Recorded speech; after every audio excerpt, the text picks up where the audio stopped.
Are you ready, man? It's already going. Oh, it's already going. All You right. want me to talk first? Yeah. His phone Hi, is. everybody. Here we are sitting in my living room. Louis is here visiting us, and we have some other friends here too with us tonight. But in less than a week, Mauricio is going to be in France, and it's been a great privilege serving alongside of him for 6 years and being part of the team that serves you when you come. And no, it's not going to be the same, and yes, we're going to need a lot of prayers. So keep us in your prayers, and we'll look forward to you on the next trip. And he just wants to spend some time explaining his decision. And love all you guys, and just remember us in prayer. Yeah. Well, hello everybody. I think that this is gonna be the first time that I speak to a cell phone like that, so it's kind of weird, and I'm really nervous. And then Luis Miguel did a couple mistakes with his cell phone, so we have repeat this like 3 or 4 times now. So, that's Luis Miguel from Portugal and Mexico. So nobody's perfect.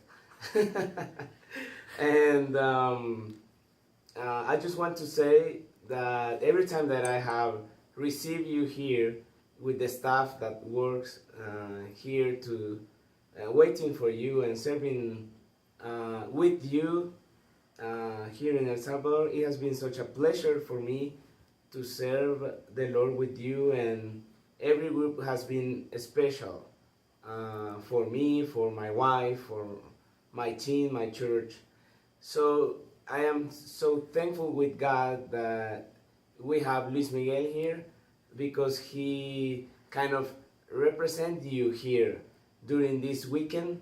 We are in October 2nd today, and this is my last Sunday here in El Salvador. So he came because I am leaving next Saturday to France. So when you're gonna see this video, I will have like 2 or 3 weeks in France. So this weekend has been one of the hardest or difficult to me, saying goodbye to many people that I love, and right now is your turn, because I love you guys and I love the church of McLean, and I think that God has used you so many times here and in big ways here, and He will do it. But because I respect you and I love you, I want to take a couple minutes to explain you my decision, and it's about obedience. And I know that I was obeying the Lord here, preaching the gospel and taking care of the central church, of the MCA, and even being the pastor of the youth group of my church. I was just obeying, but I have learned during these times that there is so commandments from God that they are like higher than others. They are like priority than others. And my first commandment to obey is to take care of the heart of my wife and even of my kids, my children. So understand that it hasn't been like easy, but there is some verses that I have read during these last 6 or 7 months that we took this decision with Rachel, that I want just to share with you.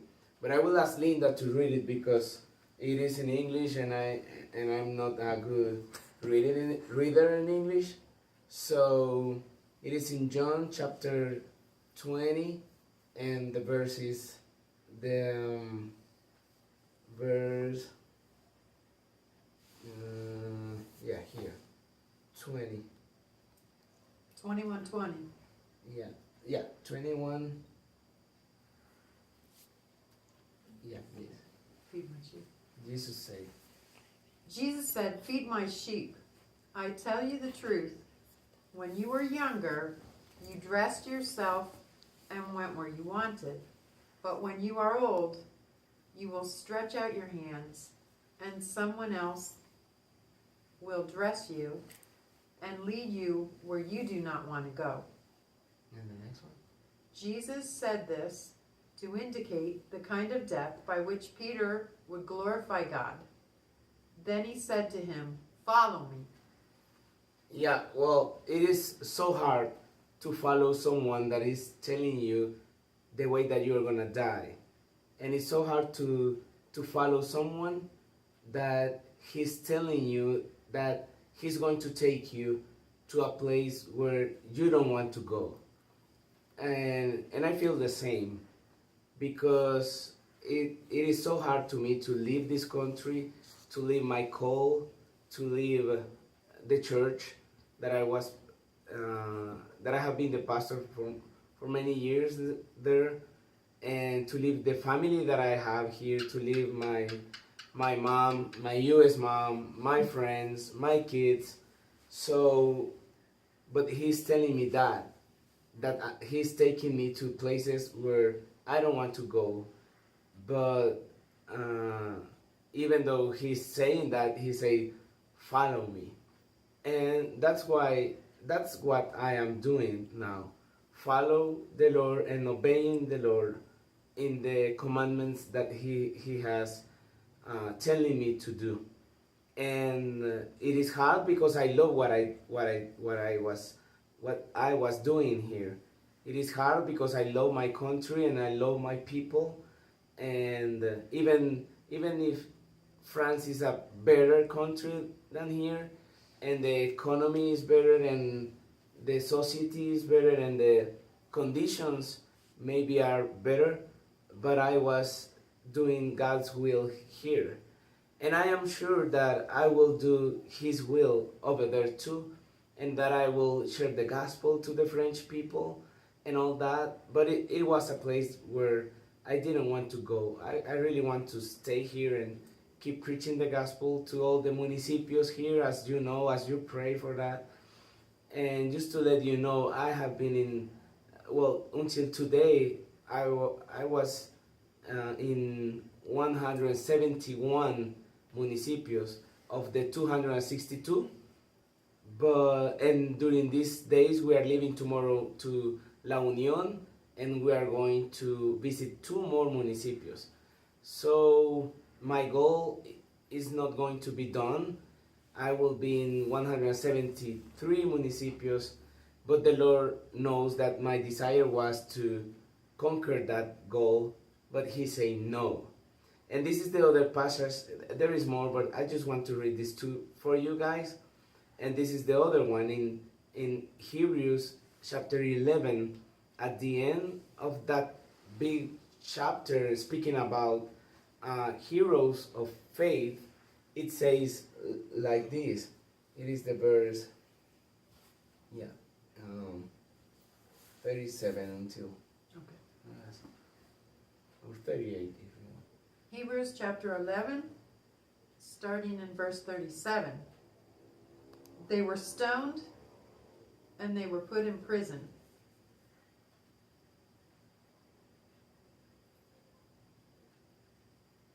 They were sawed in half. They were put to death by the sword. They went about in sheepskins and goatskins, destitute, persecuted, and mistreated. The world was not worthy of them. They wandered in deserts and mountains and in the caves and holes in the ground. These were all commended for their faith, yet none of them received what had been promised. God had planned something better for us in that only together with us would they be made perfect.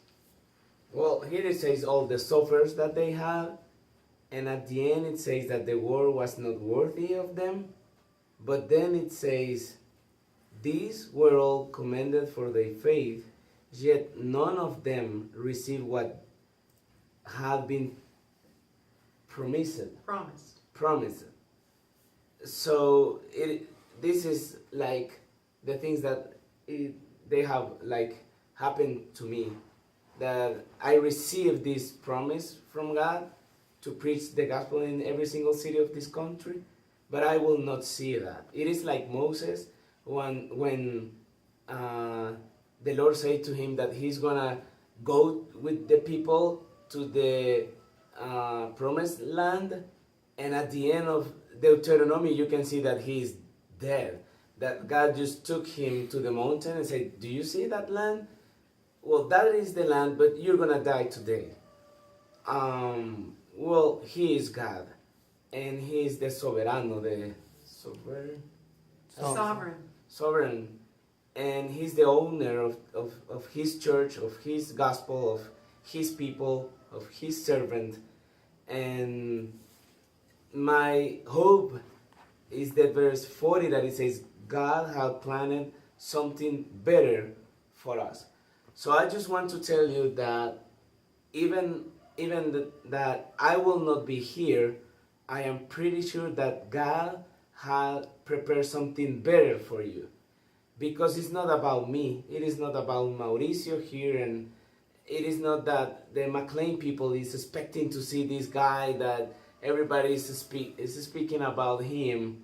Well, you know, everything is about Jesus and His gospel, His church, His glory, and He is the one that you need here in El Salvador to keep coming. And I will miss you so much, and I hope that McLean will start to pray for France, and I will receive you over there. But please don't forget El Salvador, and please don't be discouraged to keep coming here, because the people from El Salvador needs you. They don't need me, they need the church, and we all are part of this church. So they need me, they need you, they need everybody that has the Holy Spirit inside. So I am pretty sure, as the verse says, that God will prepare something better here, and that you will enjoy every single trip here with the people that God is preparing to receive you. So please just keep coming to help. Keep praying for El Salvador. Keep praying for the preaching of the gospel here and the edifying of the church in El Salvador. And of course, that I will be praying for you, and I appreciate so much all the support that you have been for us here in El Salvador, and I just ask you your prayers for France, because yeah, I think that I will preach the gospel over there, and maybe God will use me to plant a church over there. And you know that is a difficult and different country as El Salvador was, but we are going to try to do our best with Rachel and preach the gospel to our neighbors, to our workmates, her family over there. So please keep praying for us. I just want to tell you that Esteban here already is preaching the gospel over there in his little classrooms. The other day, we have a phone call, and he say, "Daddy, you know that I have a new friend in my school?" And I say, "Oh, really? What's his name?" And he said, "His name is Axel." And I say, "Oh yeah, and how old is he?" 6 years old. "And I already speak with him about Jesus," he said. And I was like, "You did?" And he said, "Yes." And I say, "And what he said?" And Esteban said, he said that he doesn't know who Jesus is. And then I asked him, "And what you tell him?" And he said that Jesus is the Son of God. Esteban said to the little boy. And then I asked Esteban what the little boy said. And he said that he doesn't even know who God is. And so there is a little boy of 6 years old that he hasn't heard about Jesus or even God over there in France. But Esteban is already testifying about Jesus. So he won me because I was thinking that I will preach first in France the gospel, but my son did. And we are going to preach the gospel over there too. And I hope to see one day a group of McLean in France. and so you have to start to learn some Spanish, but then French too.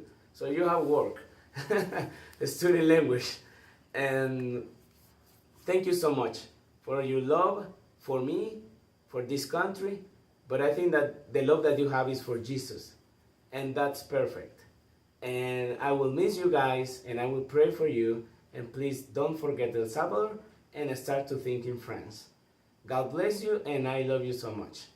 Bye. Bye.